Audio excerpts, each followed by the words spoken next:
नमस्कार। आज बात करेंगे भारतीय राजनीति के एक ऐसे चैप्टर की जो ना किसी फिल्मी कहानी से कम नहीं लगता। मतलब एक ऐसे इंसान की कहानी जिसे किस्मत ने उस कुर्सी पर बिठा दिया जिस पर वो बैठना ही नहीं चाहते थे। और यही सवाल तो इस पूरी कहानी का सेंटर पॉइंट है। आखिर हुआ क्या था? मतलब कैसे कमर्शियल पायलट आसमान की बुलंदियों को छोड़कर राजनीति की मुश्किल गलियों में आ गया?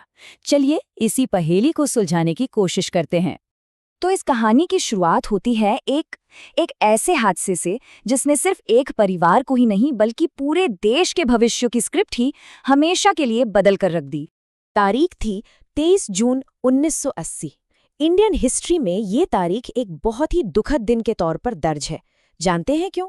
क्योंकि इस दिन कुछ ऐसा हुआ जिसने गांधी परिवार और कह सकते हैं कि पूरे देश की नींव हिलाकर रख दी थी। इसी दिन प्राइम मिनिस्टर इंदिरा गांधी के छोटे बेटे और उनके पॉलिटिकल वारिस माने जाने वाले संजय गांधी की एक प्लेन क्रैश में मौत हो गई। देखिए, ये सिर्फ एक फैमिली ट्रेजेडी नहीं थी, ये एक पॉलिटिकल भूचाल था। इसने एक ऐसा वैक्यूम, एक ऐसा शून्य पैदा कर दिया था जिसे भरना लगभग नामुमकिन सा लग रहा था। इस बात को समझना बहुत जरूरी है।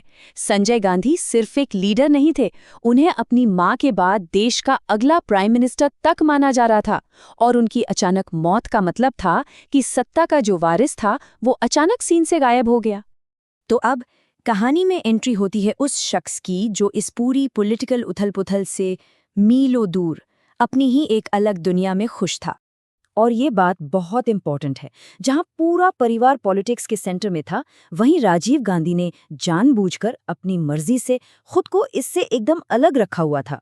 उनका पैशन कॉकपिट था, पॉलिटिक्स की गलियारे नहीं। उनकी लाइफ का ट्रैक देखिए। देहरादून के फेमस दून स्कूल से पढ़ाई की, फिर कैम्ब्रिज से इंजीनियरिंग और उसके बाद सीधा इंडियन एयरलाइंस में कमर्शियल पायलट की नौकरी। ये एक टिपिकल प्रोफेशनल की लाइफ थी, किसी नेता की नहीं। दोनों भाइयों में जमीन आसमान का फर्क था। एक तरफ राजीव गांधी जो एक बिल्कुल शांत प्राइवेट जिंदगी जी रहे थे, और दूसरी तरफ थे संजय गांधी जो नेशनल पॉलिटिक्स में पूरी तरह एक्टिव थे, एक पावरफुल फिगर थे। लेकिन कहते हैं ना, किस्मत को कुछ और ही मंजूर था।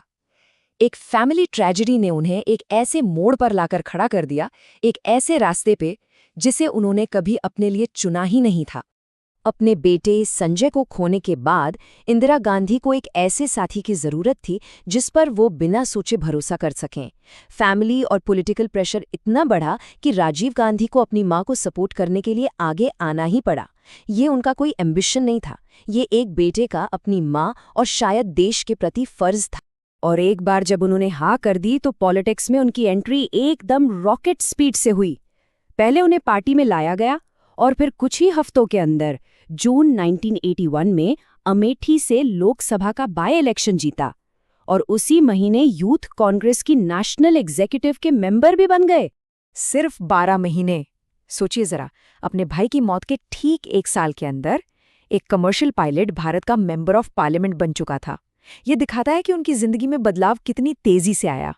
एक अजीब विडंबना देखिए, जिस तरह राजीव गांधी का पॉलिटिकल सफर एक ट्रेजेडी से शुरू हुआ था, उसका अंत भी उतना ही दुखद हुआ।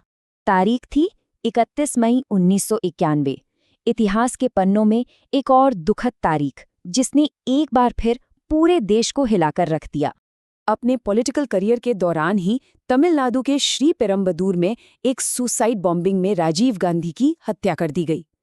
जिस जिंदगी ने पॉलिटिक्स में एक अनचाहा मोड़ लिया था, उसका अंत भी उतना ही अप्रत्याशित और दुखद हुआ। राजीव गांधी की कहानी हमें एक बड़े सवाल पर सोचने को मजबूर कर देती है। कैसे सिर्फ एक हादसा, एक प्लेन क्रैश भारतीय राजनीति की पूरी दिशा बदल देता है और एक ऐसे शख्स को सत्ता के टॉप पर पहुंचा देता है जो वहां कभी आना ही नहीं चाहता था। ये कहानी हमें यही याद दिलाती है कि इतिहास अक्सर लिखी हुई स्क्रिप्ट के हिसाब से नहीं चलता, बल्कि ये तो अचानक होने वाली घटनाओं, किस्मत के फेर और पर्सनल ट्रेजेडी से बनता है।